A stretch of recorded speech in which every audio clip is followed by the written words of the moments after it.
Good morning, guys. I'm here by our little vegetable garden area, which is just completely neglected.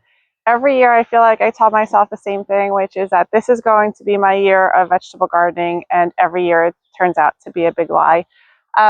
We have a lot of just overgrown everything. Overgrown tomato plants, too many tomato plants, overgrown pepper plants. We have some powdery mildew on our squash. It is just a mess, and I am tired of looking at it, as I'm sure my husband and child are also. So we're going to get in here, pull some stuff out. We're going to plant some garlic, and then we're going to head inside and start planting up some amaryllis bulbs. So if you guys are interested in any of that, let's go ahead and do it.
All right, guys, here we are.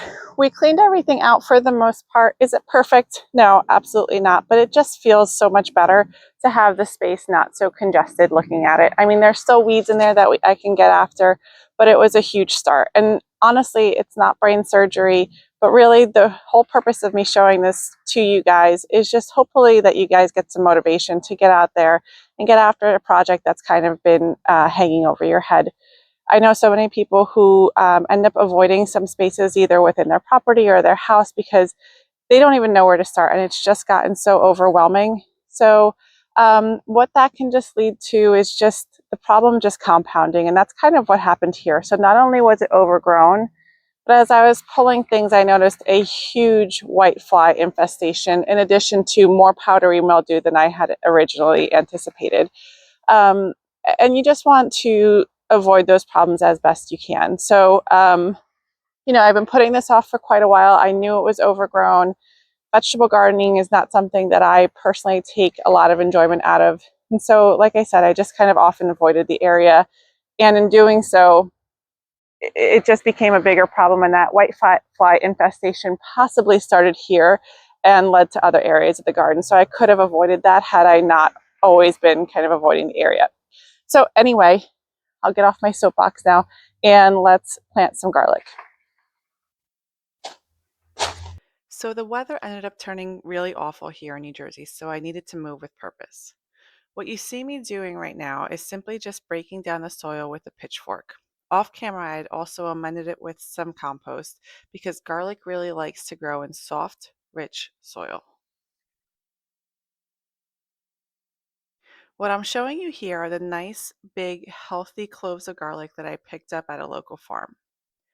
Just to take you through some facts about garlic, there are two types of garlic, soft neck and hard neck. Soft neck is what most of your local grocery stores carry, and they can be easily identified by their flexible stems. They are smaller but have many more cloves of garlic, and they grow a lot better in warmer climates. They also soar about 9 to 12 months, whereas hardneck garlic has a stiff central stem and has fewer cloves but is much larger bulb. It stores about 3 to 6 months.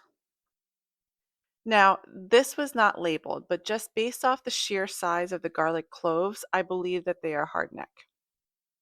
The rule of thumb that you want to use is that the bigger the clove of garlic that you plant, the bigger the bulb you tend to get. So I'm trying to pick out the largest cloves within the packs that I received.